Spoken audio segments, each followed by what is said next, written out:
Hello everyone, आज हम start करेंगे ह्यूमन हेल्थ एंड डिजीज का लेक्चर नंबर 5। आज हम क्या डिस्कस करेंगे? Allergies, autoimmunity, immune system in the body and some previous year questions. Allergy होता क्या है? तो एलर्जी के बारे में, तो एलर्जी का मैकेनिज्म क्या होता है, एलर्जी का मैकेनिज्म के बारे में हम लोग पहले पढ़ेंगे। तो एलर्जी पहले क्या होता है? Non allergic condition and allergic condition. Allergy के लिए कौन रिस्पॉन्सिबल होता है? Mast cell. एलर्जी के लिए रिस्पॉन्सिबल होता है मास्ट सेल। ये है मास्ट सेल, मान लो ये है मास्ट सेल। मास्ट सेल में क्या होता है? हिस्टामिन। मास्ट सेल के अंदर क्या होता है? हिस्टामिन। मास्ट सेल में होता है हिस्टामिन एंड सेरोटोनिन। सेरोटोनिन, ये क्या है? Mast cell.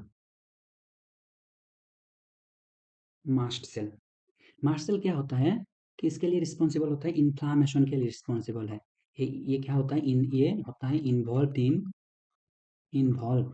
Involve in inflammation. Involve in inflammation. ये इन्फ्लामेशन में इन्वॉल्व होता है। तो पहले क्या होता है, हम लोगों का जो मास्ट सेल होता है नॉर्मल कंडीशन में क्या होता है? नॉन सेंसिटाइज्ड होता है। क्या होता है? Non sensitised. Non non sensitised. ये पहले होता है नॉन सेंसिटाइज्ड। Non sensitised. तो क्या होता है, अगर कोई डस्ट पार्टिकल, अगर कोई एलर्जिक पार्टिकल या कोई डस्ट पार्टिकल जिससे भी हम लोगों को एलर्जी होता है, अगर कोई डस्ट पार्टिकल हम लोगों के बॉडी में एंटर करता है, अगर कोई डस्ट पार्टिकल हम लोगों के बॉडी में एंटर करता है, तो क्या होता है? ये सीधा जाके बी लिम्फोसाइट, ये सीधा जाके बी लिम्फोसाइट से, ये सीधा जाके बी लिम्फोसाइट से, ये सीधा जाके बी लिम्फोसाइट से बाइंड करता है। बी लिम्फोसाइट से बाइंड करते ही इधर क्या होता है? एंटीबॉडी फॉर्मेशन होता है, या इधर क्या होता है? एंटीबॉडी फॉर्मेशन होता है। एंटीबॉडी फॉर्मेशन होता है। कौन सा एंटीबॉडी? आई जी ई एंटीबॉडी फॉर्मेशन होता है। तो क्या होगा जब आई जी ई एंटीबॉडी फॉर्मेशन होगा? आई जी ई एंटीबॉडी जो है वो एलर्जी के लिए रिस्पॉन्सिबल है। तो पहले क्या होगा?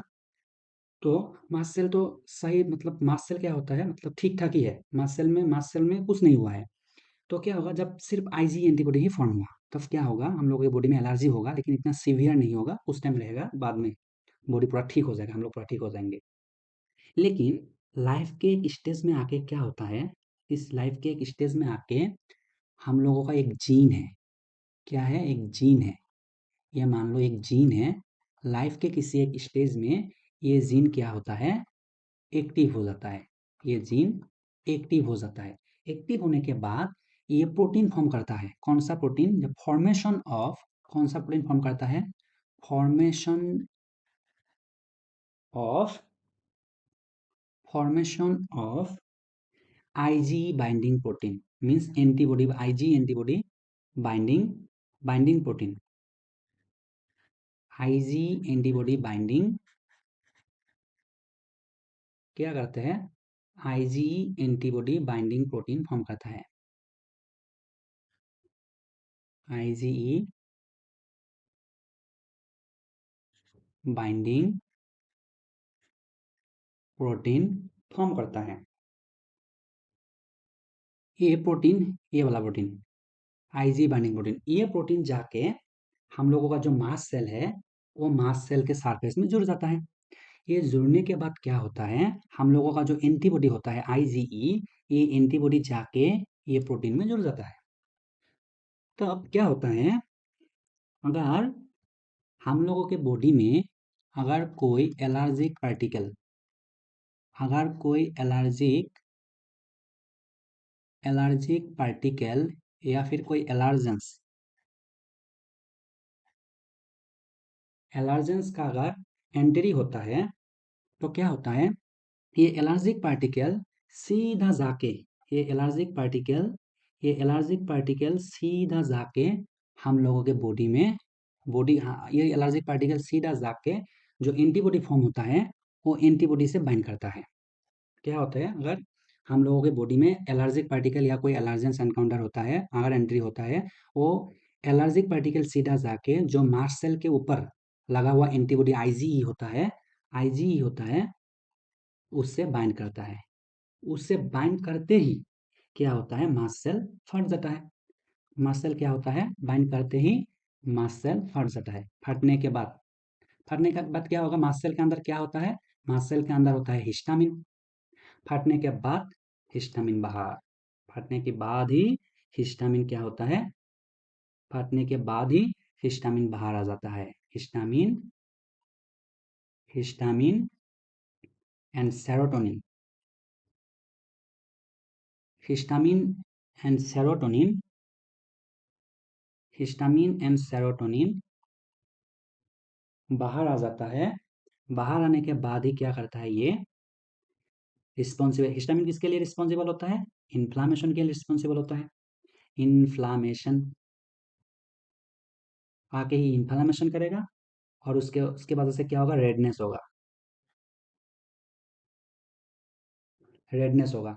रेडनेस होने से क्या होगा, उसके बाद से क्या होगा, इन्फ्लामेशन होगा। इन्फ्लामेशन के बाद से होगा रेडनेस, और रेडनेस होते ही ये क्या कॉज करेगा, ये कॉज करेगा एलर्जी, ये कॉज करेगा, ये कॉज करेगा एलर्जी। तो क्या होता है एलर्जी का मैकेनिज्म, नॉर्मल कंडीशन में क्या होता है, हम लोगों का जो नॉर्मल कंडीशन हम लोगों का जो हिस्टाम मतलब मास्ट सेल होता है वो ठीक रहता है, नॉर्मली रहता है, तो उसके अंदर हिस्टामिन और सेरोटोनिन रहता है, ये नॉन सेंसिटाइज्ड होता है। तो क्या होता है, अगर कोई डस्ट पार्टिकल या एलर्जिक पार्टिकल या एलर्जेंस हम लोगों के बॉडी में एंटर करते हैं, ये सीधा जाके हम लोगों के जो मतलब जो मतलब मास्ट सेल है, मास्ट सेल के सरफेस में होता है एंटीजन बाइंडिंग प्रोटीन, जो आईजी बाइंडिंग प्रोटीन होता है उसमें जुड़ जाता है कौन, आईजी जुड़ जाता है एंटीबॉडी। तो एलर्जिक पार्टिकल जाने के बाद ही, एलर्जिक पार्टिकल क्या होता है, एलर्जिक पार्टिकल जाके आईजी के साथ, आईजी एंटीबॉडी के साथ जुड़ जाता है। इसका जुड़ने के बाद ही क्या होता है, जुड़ने के बाद ही मास्ट सेल हो जाता है नॉन सेंसिटाइज्ड। क्या होता है, सेंसिटाइज ऑफ मास, सेंसिटाइजेशन होता है, सेंसिटाइजेशन होता है, sensi sensitization of mast cell. Mast cell का क्या होता है, सेंसिटाइजेशन। सेंसिटाइजेशन होने से क्या होता है, ये मास्ट सेल फट जाता है। ये मास्ट सेल क्या होता है, ये मास्ट सेल फट जाता है। ये मास्ट सेल फटने के बाद क्या होता है, हिस्टामिन और सेरोटोनिन रिलीज होता है, और उसके उसके वजह से इन्फ्लामेशन होता है, रेडनेस आता है, और रेडनेस की वजह से एलर्जी होता है। ये है एलर्जी का मैकेनिज्म। तो क्या होता है इधर, जो मास्ट सेल में क्यों जुड़ जाता है एंटीबॉडी, क्योंकि इधर हम लोगों के मतलब किसी लाइफ के एक स्टेज में क्या होता है, एक जीन होता है, वो जीन एक्टिव हो जाता है, एक्टिव होने के बाद ही आईजी मतलब प्रोटीन का फॉर्मेशन होता है, आईजी बाइंडिंग प्रोटीन, वो जाके क्या होता है, मास्ट सेल से जुड़ जाता है, उधर आईजी आके जुड़ जाता है। और आईजी, और अगर कोई एलर्जिक पार्टिकल हम लोगों के बॉडी में एनकाउंटर करता है, तो एलर्जिक पार्टिकल सीधा आके आईजी के साथ बाइंड करता है, बाइंड करते ही हम लोगों का मास्ट सेल सेंसिटाइज हो जाता है, और मास्ट सेल फट जाता है। फट जाने के बाद हिस्टामिन सेरोटोनिन रिलीज हो जाता है, इन्फ्लामेशन और रेडनेस आता है, और ये एलर्जी कॉज करता है। ये था एलर्जी का मैकेनिज्म। तो इधर लिखा है, the exaggerated response of the immune system to certain antigens present in the environment is called allergy। Response देगा, immune response. The substance to which such immune response is produce are called allergen. जो substance produce करेगा वो allergen होता है। The antibodies produce to this are IG type antibodies, IgE होता है। Allergy is due to release of chemicals like histamine and serotonin, मैंने बताया, from the mast cell. The use of drugs like, use क्या क्या drug use करता है, anti histamine, adrenaline, steroid quickly reduce the symptoms of allergy, allergy के लिए use करता है। और common examples of allergies bronchial ESMA, hay fever, anaphylactic shock, ये एग्जांपल है, एलर्जी की वजह से ये सब हो सकता है। उसके बाद हम लोग देखेंगे ऑटो इम्यूनिटी। ऑटो इम्यूनिटी क्या होता है, when the immune system does not discriminate between self and non self antigen, antibodies are formed against the self antigen.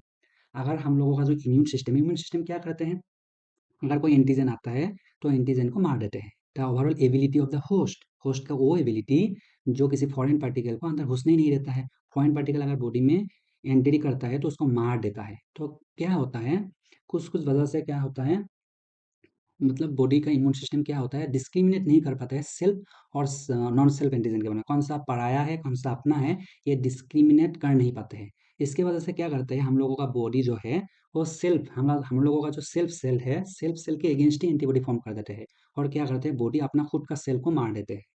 इसको ऑटो इम्यूनिटी कहते हैं। Memory based acquired immunity evolve in higher vertebrate based on ability to differentiate foreign organism from self cells. One higher vertebrate can distinguish foreign molecules as well as foreign organism.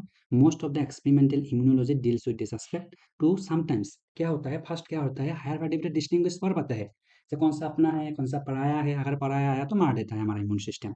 लेकिन किसी किसी वजह से, जैसे कि genetic and other unknown reasons, कोई कोई genetic reason हो सकता है और अननोन रीजन भी हो सकता है। जेनेटिक और अननोन रीजन के वजह से हम लोगों का बॉडी क्या करता है, उनका सेल्फ सेल को ही अटैक कर देता है। कौन सा अपना कौन सा पराया वो डिटेक्ट नहीं कर पाते हैं। Does not discriminate between self and non self antigen. इसीलिए बॉडी अपना खुद के सेल के लिए ही एंटीबॉडी फॉर्म कर देते हैं और खुद का सेल को अटैक करके मार देते हैं।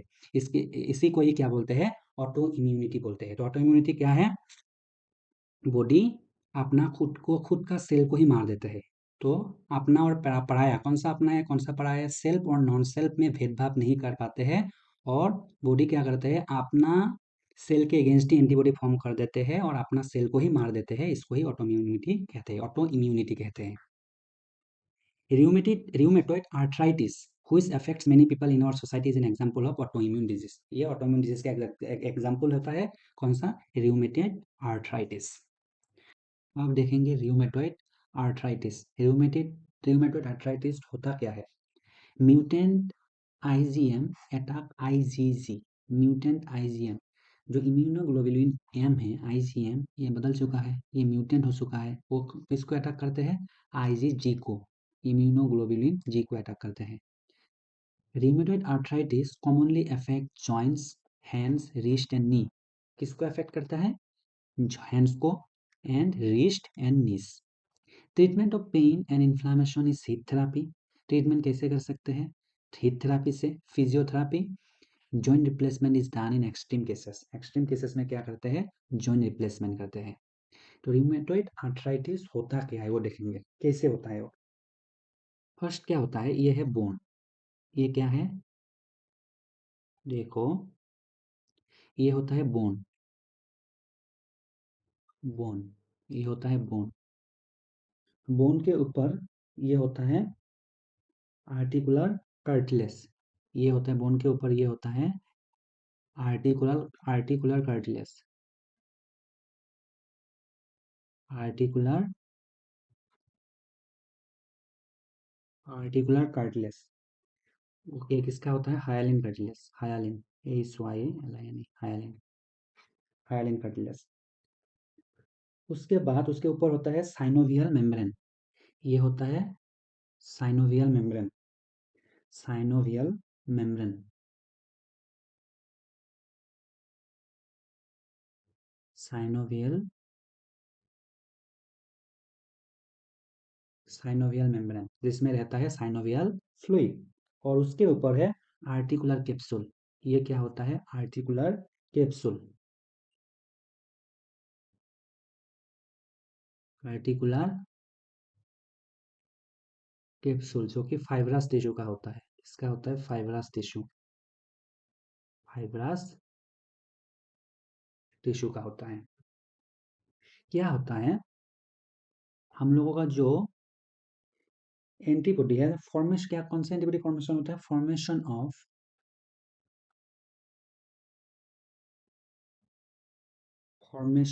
Of antibodies. कौन सा एंटीबॉडीज फॉर्मेशन होता है, आईजीएम और आईजीजी। ये होता है रिमेटॉइड फैक्टर। इसको क्या बोलते हैं, रिमेटॉइड फैक्टर।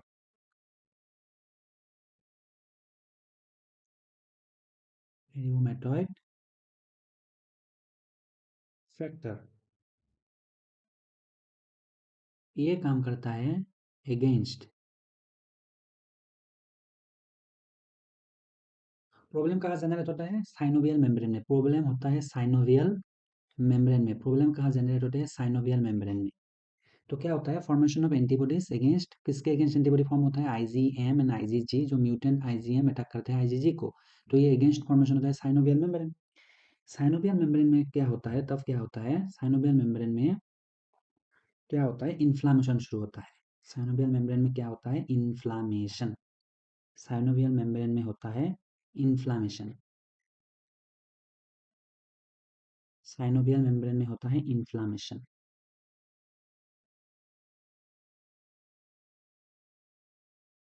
साइनोवियल मेम्ब्रेन में क्या होता है, इन्फ्लामेशन। ये क्या होता है इधर, इन्फ्लामेशन, इन्फ्लामेशन होता है इधर। साइनोवियल मेम्ब्रेन क्या होता है, साइनोवियल मेम्ब्रेन में क्या होता है, इन्फ्लामेशन होता है। इन्फ्लामेशन होने की वजह से क्या होता है इधर, इधर क्या होता है इन्फ्लामेशन की वजह से, इधर साइनोवियल फ्लूइड बढ़ जाता है, साइनोवियल फ्लूइड इंक्रीज हो जाता है। जितना भी इधर साइनोवियल फ्लूइड है, साइनोवियल फ्लूइड इंक्रीज होता है। इन्फ्लामेशन की वजह से क्या होता है, इन्फ्लामेशन की वजह से क्या होता है, साइनोवियल फ्लूइड ज्यादा हो जाता है। साइनोवियल फ्लूइड इंक्रीज होता है। साइनोवियल फ्लूइड इंक्रीज होने से क्या होता है, इधर प्रेशर इंक्रीज होता है। क्या होता है, प्रेशर, प्रेशर, प्रेशर इंक्रीज होता है। प्रेशर इंक्रीज होने से इधर क्या होता है, पेन होता है। तो प्रॉब्लम कहाँ होता है, साइनोवियल मेम्ब्रेन। तो साइनोवियल मेम्ब्रेन के अगेंस्ट एंटीबॉडी फॉर्म होता है। उसके वजह से साइनोवियल मेम्ब्रेन में क्या होता है, इन्फ्लामेशन होता है। इन्फ्लामेशन होने से क्या होता है, साइनोवियल फ्लूइड बढ़ जाता है। साइनोवियल फ्लूइड इंक्रीज होता है, तो साइनोवियल फ्लूइड जब बढ़ जाएगा तो क्या होगा, प्रेशर इंक्रीज होगा। प्रेशर इंक्रीज होने से पेन होता है। उसके बाद क्या होता है, उसके बाद क्या होता है, इधर क्या होता है, ग्रेन्यूल्स का फॉर्मेशन होता है। क्या फॉर्मेशन होता है, ग्रेन्यूल्स। इधर होता है ग्रेन्यूल्स का फॉर्मेशन। पेन जनरेट रहता है। पेन जनरेट होने के बाद क्या होता है, इधर ग्रेन्यूल्स का फॉर्मेशन होता है। इसको बोलते हैं पेनास ग्रेन्यूल्स। क्या बोलते हैं इसको, पेनास ग्रेन्यूल्स। पेनास ग्रेन्यूल्स,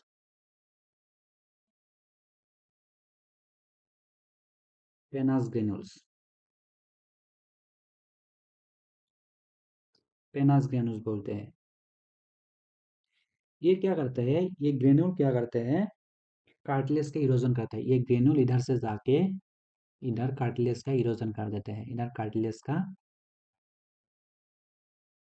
का इरोजन कर देते हैं। क्या करते हैं, ग्रेन्यूल जाके कार्टिलेज का, ये ग्रेन्यूल इधर से जाके इधर क्या करते हैं, कार्टिलेज का इरोजन कर देता है। तो इरोजन ऑफ कार्टिलेज क्या होगा, erosion of cartilage, erosion of,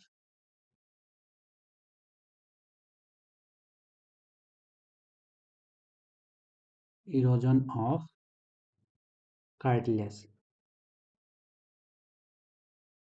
cartilage. उसके बाद क्या होता है, जब कार्टिलेज का इरोजन होगा तब क्या होगा, opening of ends of bones, bones का ओपनिंग एंड हो जाएगा। Opening of ends of bone. इधर क्या होगा, बोन का ओपनिंग हो जाएगा, बोन का ओपनिंग हो जाएगा। ओपनिंग होने के बाद क्या होगा, ossification of fibrous tissue, ossification of,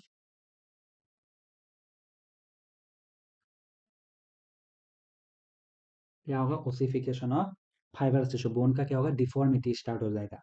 start होने के बाद जब बोन का डिफॉर्मिटी होगा तो क्या होगा, joint becomes immovable, joint immovable हो जाएगा।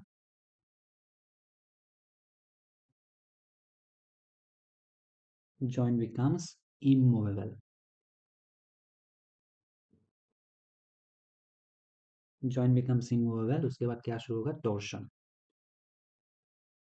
टोर्शन। तो क्या होगा, पेन होने से फर्स्ट क्या होगा, साइनोवियल मेम्ब्रेन में क्या होगा, कॉम्प्लिकेशन शुरू हो जाएगा, formation of antibody against synovial membrane. उसके बाद इन्फ्लामेशन शुरू हो जाएगा, कहा साइनोवियल मेम्ब्रेन में इन्फ्लामेशन शुरू हो जाएगा। इन्फ्लामेशन होने के बाद क्या होगा, साइनोवियल फ्लूइड का लेवल बढ़ जाएगा। उसके बाद प्रेशर इंक्रीज होगा तो पेन होगा। तो उसके बाद क्या होगा, इधर शुरू होगा पिनास ग्रेनुल्स का फॉर्मेशन होगा, पिनास ग्रेनुल्स का फॉर्मेशन होगा। ये पिनास ग्रेनुल्स क्या करेगा, कार्टिलेज का इरोजन करेगा। इरोजन करने के बाद क्या होगा, बोन का जो ओपनिंग है, एंड का ओपनिंग, ओपनिंग ऑफ मतलब बोन का एंड का ओपनिंग हो जाएगा। ओपनिंग होने के बाद बोन का क्या होगा, डिफॉर्मिटी होगा, ओसिफिकेशन होगा बोन का। होने के बाद जॉइंट इमूवेबल हो जाएगा, टॉर्शन हो जाएगा। उसके बाद ये था रिमेटॉइड आर्थराइटिस। उसके बाद होगा other examples of autoimmune disease, जैसे myasthenia gravis, pernicious anaemia, insulin dependent diabetes mellitus type 1, Hashimoto disease, multiple sclerosis, psoriasis, vitiligo, vitiligo. तो ये है auto immune, other example of auto immune disorders. Immune system in the body. The human immune system consists of lymphoid organs, tissues, cells and double molecules like antibodies. हम लोगों का जो immune system है वो क्या करता है, immune system of the body, अगर कोई फॉरेन पार्टिकल या कोई फॉरेन पार्टिकल आया, अगर कोई पैथोजन हम लोगों के बॉडी में एनकाउंटर करते हैं, तो उससे उससे जो लड़ता है वो हम लोगों का इम्यून सिस्टम ही होता है, उसके अगेंस्ट काम करता है। The ability of the body to fight against disease causing organism is called immunity. तो इम्यून सिस्टम में कौन सा मतलब ऑर्गन आएगा, lymphoid organ, tissue, cells and soluble molecules like antibodies, ये सब आएगा हम लोगों का इम्यून सिस्टम में। लिम्फॉइड ऑर्गन, तो types of lymphoid organ, lymphoid organ क्या होता है, लिम्फॉइड ऑर्गन मतलब क्या होता है, लिम्फॉइड ऑर्गन होता है जहाँ पर क्या होता है लिम्फोइड ऑर्गन में, origin, maturation and formation of lymphocytes, जितना भी लिम्फोसाइट्स है उसका मेचुरेशन, फॉर्मेशन एंड ओरिजिन है लिम्फोइड ऑर्गन में होते हैं। तो लिम्फोइड ऑर्गन दो टाइप का होता है, primary lymphoid organ and secondary lymphoid organ. तो फर्स्ट है primary lymphoid organs, primary lymphoid organs and होता है secondary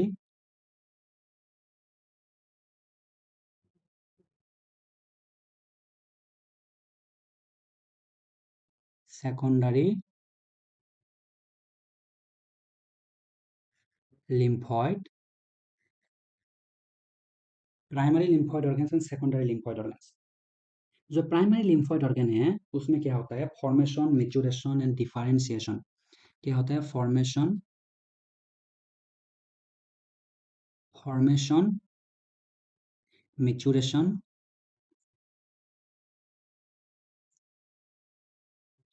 and differentiation.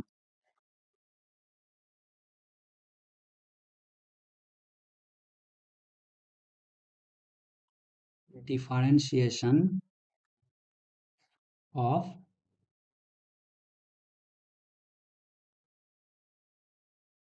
Lymphocytes, differentiation of lymphocytes होता है। इसमें एग्जाम्पल में क्या आएगा, एग्जाम्पल में आएगा, एग्जाम्पल में क्या आएगा, एग्जाम्पल में आएगा बोन मेरो,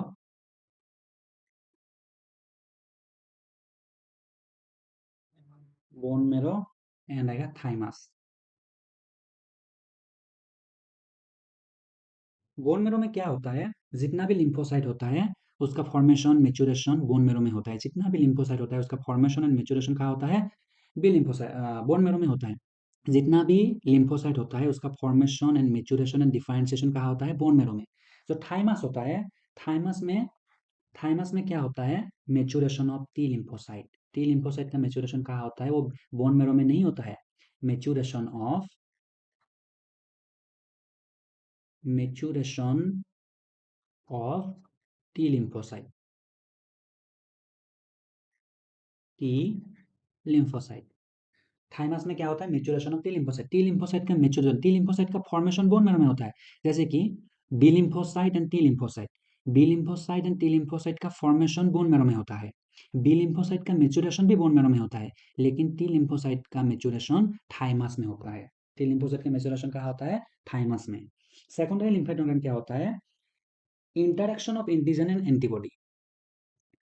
इंटरेक्शन, इधर इंटरेक्शन होता है, इंटरेक्शन, इंटरेक्शन किसका किसका, interaction of antigen and antibody, antigen and antibody. इसमें क्या क्या आएगा ऑर्गन, सेकेंडरी लिम्फोइड ऑर्गन में क्या क्या आएगा, सेकेंडरी लिम्फोइड ऑर्गन में आएगा स्प्लीन, स्प्लीन, उसके बाद आएगा लिम्फ नोड्स, लिम्फ नोड्स, उसके बाद आएगा malt, mucosa associated lymphoid tissue, उसके बाद आएगा टॉन्सिल्स, टॉन्सिल्स, उसके बाद आएगा टीआरस पैचेस, टीआरस पैचेस। एक्सेट्रा। तो क्या होगा हम लोग समझेंगे अभी। लिम्फोइड ऑर्गन होता है it is the organ where origin maturation and proliferation of lymphocyte occurs. Lymphocyte का क्या होता है, ओरिजिन होता है, मेचुरेशन होता है एंड प्रोलिफरेशन होता है। उसके बाद क्या होता है, टाइप ऑफ लिम्फोइड ऑर्गन। मैंने बताया प्राइमरी लिम्फोइड ऑर्गन होते हैं, secondary lymphoid organ. Primary lymphoid organ में क्या होता है, where immature lymphocyte B and T lymphocyte differentiate into antigen sensitive lymphocyte. इधर क्या होता है, इन लोग एंटीजन सेंसिटिव होता है। अगर बॉडी में एंटीजन का एनकाउंटर होगा तो बी एंड टी लिम्फोसाइट क्या होता है, उसके लिए सेंसिटिव होगा, तो उसको तुरंत मतलब मार देगा, उसके लिए एंटीबॉडी फॉर्म करेगा उस एंटीजन के लिए।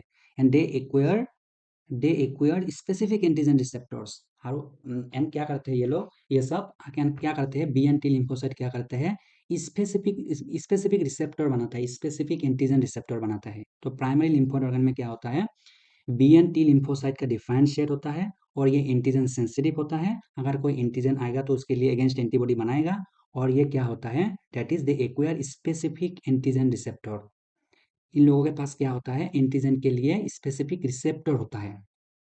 जैसे कि एग्जांपल क्या होता है, bone marrow and thymus. Primary lymphoid organ क्या होता है, bone marrow and thymus. Bone marrow देखो, बोन मेरो क्या होता है, main primary lymphoid organ. Main primary lymphoid organ होता है। All blood cells including lymphocytes forms and originate here. All lymphocyte and maturation of B lymphocyte occurs here। B lymphocyte का maturation इधर होता है। Thymus क्या होता है, लोब्ड ग्लैंड होता है, लोकेटेड बिटवीन लंग्स। लंग्स के बीच में होता है, बीनीथ द स्टर्नम। जो हम लोगों का ब्रेस्ट बोन होता है, ब्रेस्ट बोन हम लोगों का जो स्टर्नम होता है, तो स्टर्नम के पीछे रहता है ये वो, मतलब thymus. Maturation of T lymphocyte, ये टी लिम्फोसाइट का मेचुरेशन के लिए रिस्पॉन्सिबल है। और बी लिम्फोसाइट के लिए कौन, bone marrow. Quite large at the time of birth के टाइम पे क्या होता है, ये लार्ज होता है, लेकिन keep on decreasing in size at puberty and reduces to very small size.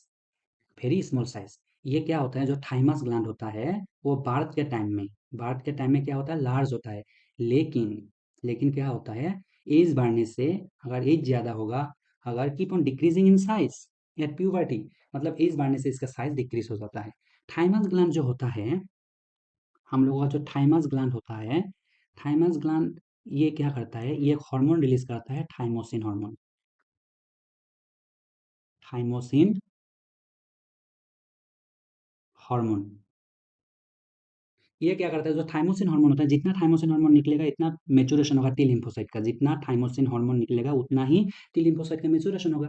तो क्या होता है, हम लोग जब मतलब क्या होता है, एज बढ़ने से, अगर प्यूबर्टी प्यूबर्टी से ओल्ड एज, जब क्या होगा, एज ज्यादा होगा, एज बढ़ने से क्या होगा, थाइमोसिन एज बढ़ने से थाइमस ग्लैंड का साइज डिक्रीज हो जाएगा। एज बढ़ने से क्या होता है, थाइमस ग्लैंड का साइज डिक्रीज होता है। अगर थाइमस ग्लैंड का साइज डिक्रीज होगा तो थाइमोसिन हार्मोन भी कम निकलेगा। अगर थाइमोसिन हार्मोन कम निकलेगा तो टी लिम्फोसाइट का फॉर्म में मेचुरेशन भी कम होगा। अगर टी लिम्फोसाइट का मेचुरेशन कम होगा तो टी लिम्फोसाइट बी लिम्फोसाइट को भी हेल्प करता है, तो बी लिम्फोसाइट का भी कम होगा क्वांटिटी। अगर बी लिम्फोसाइट कम होगा तो क्या होगा, हम लोगों का इम्यून सिस्टम डाउन हो जाएगा, इम्यूनिटी थोड़ा कम हो जाएगा। तो क्या होगा, जैसे हम लोग बोलते हैं एज बढ़ने से हम लोगों का इम्यूनिटी कम हो जाता है। क्यों हो जाता है कम, जैसे अगर हम लोग बोलते हैं ना कि एज बढ़ने से इम्यूनिटी क्यों कम होता है, एज बढ़ने से इम्यूनिटी कम होता है ना, एज बढ़ने से क्या होता है, थाइमस ग्लैंड डिक्रीज हो जाता है। अगर थाइमस ग्लैंड डिक्रीज होगा, मतलब जैसे कि बुढ़ापे ओल्ड एज में क्या होता है, बुढ़ापे में क्या होता है, मतलब इम्यूनिटी कम हो जाता है। क्यों कम हो जाता है, क्योंकि थाइमस ग्लैंड का साइज डिक्रीज हुआ, डिक्रीज होने से थाइमोसिन हार्मोन रिलीज कम होगा। अगर थाइमोसिन हार्मोन रिलीज कम होगा तो टी लिम्फोसाइट का मेचुरेशन कम होगा। कहीं ना कहीं टी लिम्फोसाइट बी लिम्फोसाइट को हेल्प करता है, तो बी लिम्फोसाइट का मेचुरेशन भी कम हो जाएगा। अगर बी लिम्फोसाइट टी लिम्फोसाइट कम हो जाएगा तो इम्यून सिस्टम की भी हम लोगों का डाउन हो जाएगा, इम्यूनिटी भी हम लोगों का कम हो जाएगा। ये था थाइमस ग्लैंड। उसके बाद secondary lymphoid organs. After maturation B and T lymphocytes migrate via vascular and lymphatic system. मेचुरेशन के बाद क्या होता है, बी एंड टी लिम्फोसाइट कहा, भास्कुलर मतलब ब्लड वेसल से कहा जाता है, blood vessel and lymphatic system से कहा जाता है, सेकेंडरी लिम्फोइड ऑर्गन में जाता है, जैसे कि lymph node, spleen, Peyer spaces, tonsils and mouth mucosa associated lymphoid tissue. इसके अंदर क्या होता है, जाता है ये सब, B lymphocyte and T lymphocyte. Here lymphocytes encounters the antigen will become effector cells. क्या होता है, here lymphocytes encounters the antigen, या क्या करता है, अगर कोई एंटीजन आता है तो लिम्फोसाइट से बाइंड करता है। तो लिम्फोसाइट क्या होता है, इफेक्टर सेल की तरह काम करता है।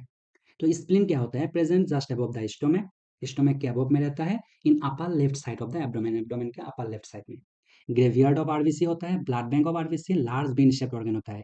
In foetal life produce all type of blood cells, but after birth it contain only lymphocytes and phagocytes. Foetal life में क्या होता है, all type of blood sales इधर रहता है, जितना भी टाइप का ब्लड सेल होता है वो रहता है। बार्थ आफ्टर बार्थ, बार्थ होने के बाद इधर सिर्फ लिम्फोसाइट एंड फेगोसाइट ही रहता है। It act as filter of bloody by trapping blood by trapping the micro organisms by destroys them. इधर सिर्फ क्या होता है, मतलब फिल्टर ऑफ ब्लड, ये ब्लड को फिल्टर करता है और माइक्रो ऑर्गेनिज्म को ट्रैप करता है। इधर देख लो, मान लो क्या होता है, स्प्लीन बीन शेप्ड होता है। मान लो ये स्प्लीन है, ये स्प्लीन है, ये क्या है, स्प्लीन। मान लो ये स्प्लीन है, तो क्या होता है, इधर आर्टरी, आर्टरी ब्लड लेके आता है और वेन लेके जाता है। तो हर एक ऑर्गन के साथ आर्टरी और वेन रहता है। तो जब क्या होता है, जब इधर फ्लूइड आता है तो इधर रहता है, क्या रहता है, इधर रहता है, मतलब जब ब्लड आएगा इधर, जब ब्लड आएगा इसके साथ, जब ब्लड आएगा, ये है ब्लड, देख लो, रुको,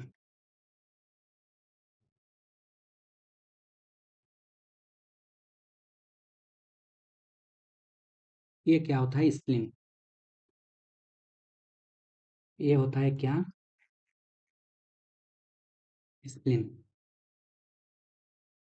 तो इधर क्या होता है, हर एक ऑर्गन के साथ ब्लड वेसल रहता है और क्या रहता है, मतलब आर्टरी एंड वेन रहता है। तो आर्टरी में क्या होता है, आर्टरी में ब्लड आता है, आर्टरी से ब्लड आता है ऑर्गन में। जब ऑर्गन में ब्लड आता है, तो अगर स्प्लीन में ब्लड आता है तो इसके साथ क्या आता है, ब्लड के साथ, मतलब फ्लूइड के साथ क्या आता है, इधर आता है माइक्रो ऑर्गेनिज्म। इधर माइक्रो ऑर्गेनिज्म भी आता है, कोई पैथोजन या माइक्रो ऑर्गेनिज्म भी आता है। पैथोजन, पैथोजन या फिर कोई माइक्रो ऑर्गेनिज्म, माइक्रो,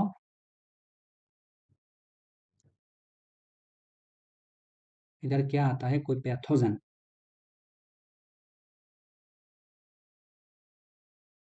पैथोजन या फिर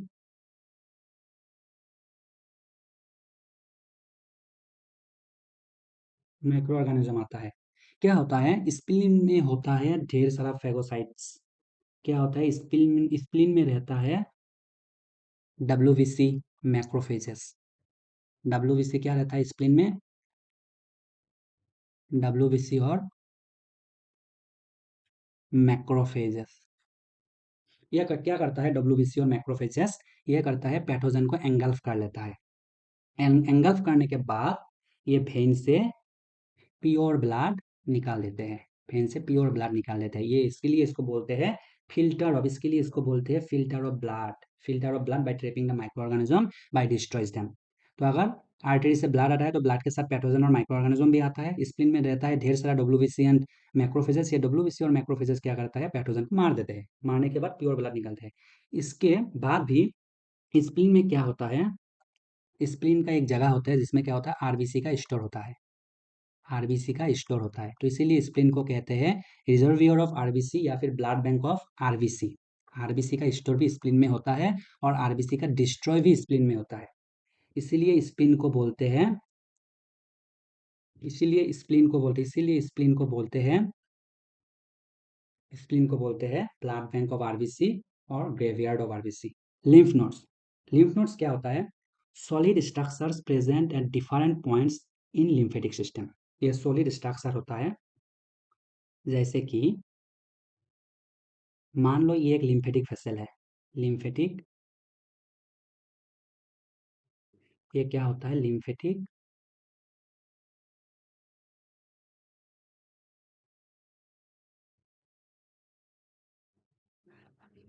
लिम्फेटिक वेसल है।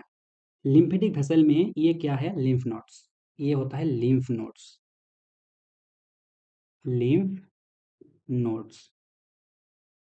तो क्या होता है, इधर अगर कोई लिम्फेटिक, तो लिम्फेटिक फ्लूइड, इधर अगर फ्लूइड जाएगा तो फ्लूइड जाने से क्या होगा, लिम्फ नोड से जाना पड़ेगा। अगर लिम्फ नोड्स में आया फ्लूइड तो क्या होगा, ट्रेप द माइक्रो ऑर्गेनिज्म और एनी अदर एंटीजन। ये लिम्फ नोड क्या करेगा, इधर बहुत सारा मैक्रोफेजेस फेगोसाइट सेल होगा, वो सब क्या करेगा, माइक्रो ऑर्गेनिज्म को ट्रेप करेगा। Cause activation of lymphocytes into effector cells, इधर जो बी लिम्फोसाइट टी लिम्फोसाइट होगा उसका एक्टिवेशन होगा और वो इफेक्टर सेल्स की तरह काम करेगा and thus producing immune response.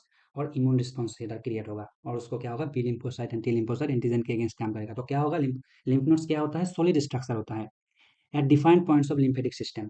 जितना भी लिम्फेटिक सिस्टम है, लिम्फेटिक वेसल है, उसमें क्या होता है, लिम्फ नोड होता है। इस तरीके से क्या होता है, लिम्फ नोड होता है। जितना भी लिम्फेटिक सिस्टम है उसमें क्या होता है, लिम्फ नोड होता है। तो लिम्फ नोड अगर फ्लूइड लिम्फेटिक वेसल से लिम्फ नोड में जाएगा तो उधर होता है lymphocyte, B lymphocyte and T lymphocyte. जो माइक्रो ऑर्गेनिज्म अगर जाएगा तो उधर ट्रेफ हो जाएगा। ट्रेफ होने से क्या होगा, B lymphocyte and T lymphocyte effector cells की तरह काम करेगा और माई एंटीजन को मार देगा। तो 10 इम्यून रिस्पॉन्स, ऐसे इम्यून रिस्पॉन्स प्रोड्यूस होगा उधर। पेयर्स पसेस क्या होता है, क्लस्टर ऑफ लिम्फ नोड का गुस्सा, clusters of lymph node found in small intestine, small intestine में पाया जाता है, स्पेशली स्मॉल इंटेस्टाइन का पार्ट में, इलियम पार्ट में पाया जाता है। And MALT mucosa associated lymphoid tissue, lymphoid tissue located within the lining of major tract. ये वो लिम्फोइड टिश्यू है जो हम लोगों का जितना भी मेजर ट्रैक्ट है उसका लाइनिंग में पाया जाता है, जैसे कि respiratory, digestive and urogenital tract. Large aggregated present in साफ म्यूकोजा, इसका जो लार्ज एग्रीगेशन कहाँ पाया जाता है, साफ म्यूकोजा में पाया जाता है। And constitutes about 50% of the lymphoid tissue present in our body. इतना इसका जो लिम्फोइड टिश्यू है वो हम लोगों का बॉडी में कितना पार्ट में कितना होता है, 50% ऑफ लिम्फोइड टिश्यू। जितना भी लिम्फोइड टिश्यू उसका 50% lymphoid tissue present in our body, जो constitutes about 50% of lymphoid tissue present in our body। Total lymphoid का 50%, ये बहुत बहुत इंपॉर्टेंट है, ये वाला लाइन मोस्ट इंपॉर्टेंट, ये वाला लाइन इंपॉर्टेंट है, बहुत इंपॉर्टेंट है। जो constitutes about 50% of lymphoid tissue present in our body। हमारा बॉडी में जितना भी लिम्फोइड टिश्यू है उसका 50% ये कंस्टिट्यूट करता है। तो क्या होता है, ये है मल्ट mucosa associated lymphoid tissue. NCERT का एक लाइन है, क्या लाइन है, देखो इधर है, mucosa associated lymphoid tissue it constitutes about 50% of the lymphoid tissue in human body. ये क्या कंस्टिट्यूट करता है, 50% of the lymphoid tissue. Lymphoid tissue का 50% कंस्टिट्यूट यही मतलब माल्टी करता है, म्यूकोजा एसोसिएटेड लिम्फोइड टिश्यू। अब हम डिस्कस करेंगे प्रीवियस ईयर क्वेश्चंस। क्या है in higher vertebrates immune system can distinguish self cells and non self cells. Higher vertebrates में क्या होता है, एनसीईआरटी की लाइन है, इम्यून सिस्टम क्या करता है, self cells and non self को डिस्टिंग्विश करता है। If this property is lost due to antigenic abnormality and it attacks self cells then it leads to, अगर सेल्फ सेल को ही मार देगा तो ये ऑटो इम्यूनिटी में होगा। अभी अभी बताया मैंने, क्या होगा, ऑटो इम्यूनिटी। आंसर होगा सी, ऑटो इम्यूनिटी। एनसीईआरटी का लाइन है ये। Given below are two statements. Autoimmune disorder is a condition where body defense mechanism recognize its own cells as foreign bodies। हाँ, खुद का सेल को ही फॉरेन मान लेता है और खुद का सेल को ही मार देता है। ये वाला ऑप्शन तो करेक्ट है। उसके बाद क्या कहा, Rheumatoid arthritis is a condition where body does not attack self cells। Body does not attack, body attack करता है सेल्फ सेल्स को, डज नॉट अटैक नहीं, बॉडी अटैक करता है सेल्फ सेल्स को। तो ये क्या होगा, स्टेटमेंट 1 करेक्ट होगा। Statement 1 is correct but statement 2 is incorrect. Answer होगा बी। उसके बाद mark constitutes about 10% of the lymphoid tissue in human body. कितना परसेंट मार्क, अभी अभी बताया 50%। डी कितना होगा, 50%।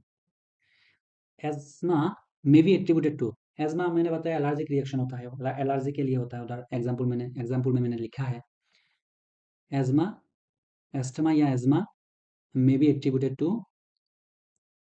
Allergic reaction of the mast cell in the lungs. ये होगा B answer, allergic reaction of the mast cell in the lungs. तो आज के लिए इतना ही, थैंक यू।